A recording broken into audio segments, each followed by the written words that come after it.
কিছুদিন ধরেই আমি ননভেজ জিনিসগুলো খেতে পারছি না। তো ঠিক করলাম যে ঠিক আছে, ভেজ জিনিসই খাবো। তার মধ্যে থাইরয়েড থাকার জন্য ডাক্তার আমাকে মাটির তলার জিনিসগুলো বলেছে অ্যাভয়েড করে চলতে। কি করব?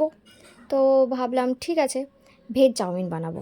কিন্তু ভেজ চাউমিন বানাতে গেলে দেখো, গাজরটা দিলে একটু ভালোই লাগে, কিন্তু কি করব, আমার যেহেতু খাওয়া বারণ, আমি ক্যাপসিকামগুলোই কাটতে শুরু করলাম। 3টে ক্যাপসিকাম নিয়েছি। 3টে ক্যাপসিকাম ঝুড়ি ঝুড়ি করে কেটে নিলাম, আর একটা পেঁয়াজও কেটে নিলাম। ভিডিওটা শ্যুট করছে আমার জায়ের ছেলে।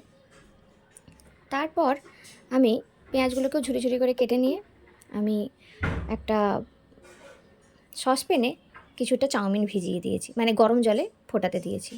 সসপ্যানে ধরলো না, তাই একটা কড়াই নিয়ে নিয়েছি। তাতে দিলাম একটু পরিমাণ মতো নুন, তারপর দিলাম একটু তেল, সাদা তেল দিয়েছি। এবার একটা সস রেডি করব। এখানে নিয়েছি 3 চামচ চিলি সস আর 3 চামচ টমেটো কেচাপ।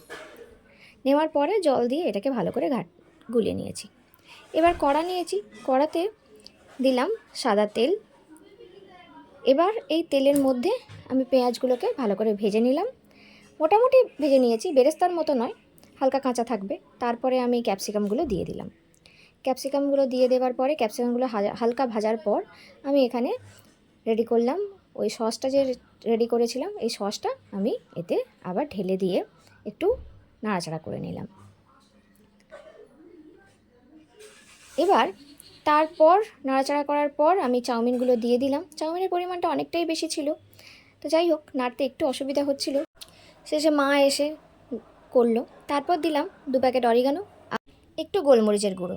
তারপর ভালো করে নাড়াচাড়া করে আমি নামিয়ে নিলাম। খেতে বেশ দারুণ হয়েছিল। এই ভিডিও দেখার জন্য থ্যাংক ইউ।